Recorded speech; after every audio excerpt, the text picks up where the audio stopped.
Banyak 213 calon jemaah haji asal Surabaya gagal berangkat ke Tanah Suci karena belum melunasi pembayarannya.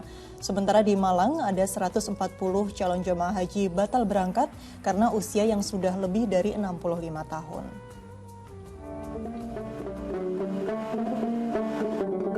...140 calon jemaah haji asal Malang, Jawa Timur Sabtu siang harus menerima kenyataan pahit karena gagal berangkat ke Tanah Suci. Mereka adalah jemaah haji yang usianya sudah lebih dari 65 tahun. Sesuai peraturan baru pemerintah Arab Saudi, usia jemaah haji yang diizinkan maksimal berusia 65 tahun. Calon jemaah haji yang berangkat tahun ini adalah mereka yang harusnya berangkat tahun 2020 lalu, namun tertunda karena pandemi COVID-19. Rata-rata mereka telah mendaftar sejak 10 hingga 11 tahun lalu. Masih dipotong itu masih dipotong sekian persen, ya 50%-nya lebih. Kemudian masih dipotong 140 orang untuk Kota Malang yang usia 65 itu. Karena usia saya 70, kan sekarang yang diambil 65 ke bawah. Ya. Dan kalau kita mendengar dari orang-orang kan enggak puas kita kalau tidak kesini sendiri gitu. Sementara itu dari Surabaya, Jawa Timur, 213 calon jemaah haji dinyatakan gagal berangkat ke Tanah Suci. Mereka yang gagal berangkat bukan karena batasan usia seperti yang telah ditentukan, melainkan karena pembayarannya yang belum lunas. Kita pakai dua sistem, jadi batasan 65 ke bawah dan kuota. Kuota 1344 itu setelah disisir maka ketemulah jumlah yang ditambah cadangan tadi ada 213. Mereka yang belum melunasi pembayaran masuk dalam jemaah cadangan. Sedangkan di Surabaya tidak ditemukan calon jemaah haji yang gagal berangkat karena faktor batasan usia. Tim Liputan melaporkan.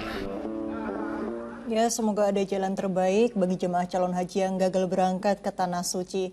Ya Ustadz, mungkin wajar saja kecewa jemaah calon haji yang tidak jadi berangkat karena beberapa faktor. Salah satunya adalah usia.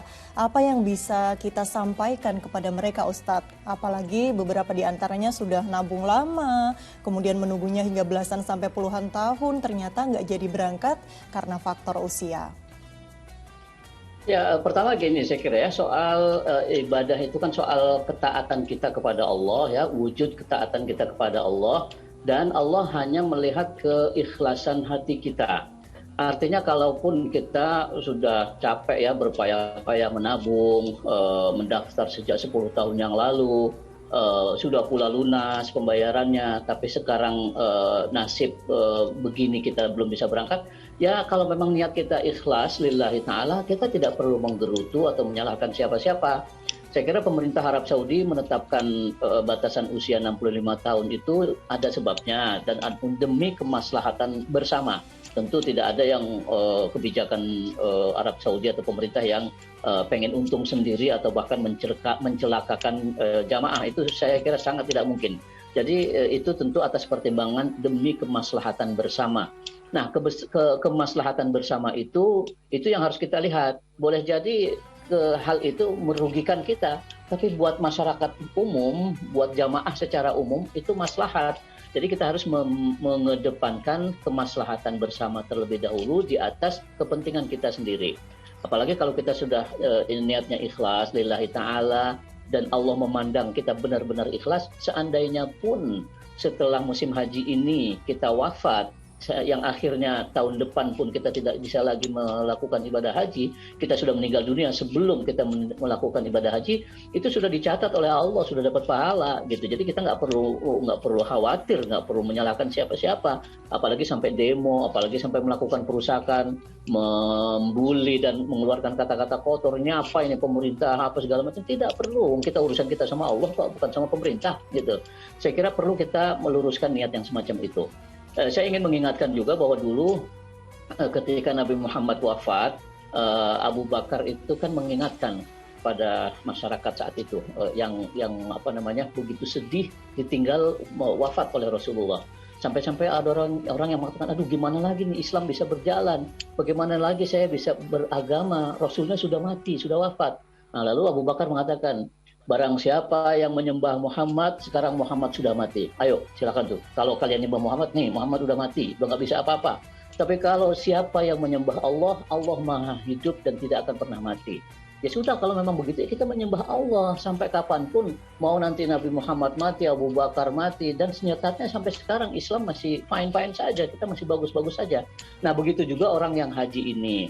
Kalau niat dari awalnya pengen lihat Ka'bah, nah Ka'bah hanya batu.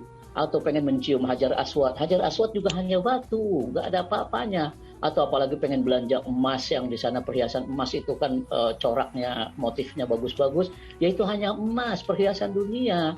Nanti kalau kita nggak dapat itu, kita merasa rugi sendiri gitu. Yang harus kita tanamkan, kita ke sana itu benar-benar melaksanakan perintah Allah, karena ibadah haji adalah salah satu dari rukun Islam. Kita sudah punya dana yang cukup untuk itu, kesehatan kita juga sudah cukup, sudah memenuhi syarat, itu saja yang kita lakukan. Sudah kita lakukan kemudian takdir berkata lain, hari ini kita tidak bisa berangkat, kita tidak akan pernah merasa rugi apa-apa karena sudah kita pasrahkan kepada Allah Subhanahu wa taala. Jadi saya kira kepada jamaah-jamaah yang kebetulan bernasib seperti itu tidak bisa berangkat pada tahun ini karena batasan usia antara lain, sudahlah serahkan saja kepada Allah. Seandainya pun kita mati besok, Allah sudah mencatat pahala kita sebagai orang yang akan melaksanakan ibadah haji, dan Allah tidak akan pernah lupa ketulusan hati kita. Saya kira begitu, Kak Cita. Ya, Masya Allah. Baik, ini selanjutnya Ustadz, kalau kita mampu berhaji tapi karena khawatir tidak sampai waktunya atau karena terlalu lama menunggu, kemudian kita laksanakan umroh saja. Apakah kita berdosa? Haji kan wajib, sedangkan umrah ini sunnah. Bagaimana menurut Ustadz? Ya, soal berdosanya tidak ya, karena dalam rangkaian haji juga itu ada umrohnya gitu ya. Tapi kalau menganggap bahwa umroh saya ini cukup sudahlah, atau saya sudah berkunjung ke Ka'bah, saya sudah berziarah ke makam Nabi, lalu kemudian kita tidak lagi berpikir untuk melaksanakan ibadah haji, nah itu tidak benar. Karena ibadah umroh itu sunnah, sedangkan haji itu wajib gitu ya, wajib yang itu tidak gugur dengan umroh kita. Mau umroh 2 kali, 3 kali, 4 kali, kalau belum melakukan ibadah haji, kita masih tetap punya kewajiban untuk melaksanakan ibadah haji selama kita masih mampu. Nah, jadi karena itu saya kira ketika kita punya pikiran untuk umroh karena nggak dapat haji atau lama menunggu jatah berangkat ibadah haji, ya baik-baik saja tentu kita umroh, paling tidak untuk mengenal medan yang ada di sana, ya mengenal Padang Arafah seperti apa. Tapi harus tetap kita ingat, suatu saat nanti kita pun masih harus melakukan ibadah haji selama kita masih mampu. Nah, karena itu saya kira jalan yang terbaik itu kita tetap, yang belum berangkat haji tetap harus punya setoran ke tabung haji atau pihak penyelenggara ibadah haji, entah kapanpun kita dapat gilirannya untuk berangkat nanti. Pada saat yang sama, jika ada rezeki, masih ada rezeki kemudian kita bisa melakukan umroh, lakukan sebagai cara kita untuk mendekatkan, sekaligus kita berdoa kepada Allah. Siapa tahu dengan kita datang ke sana tulus ikhlas melakukan umroh, Allah mempercepat keberangkatan ibadah haji kita.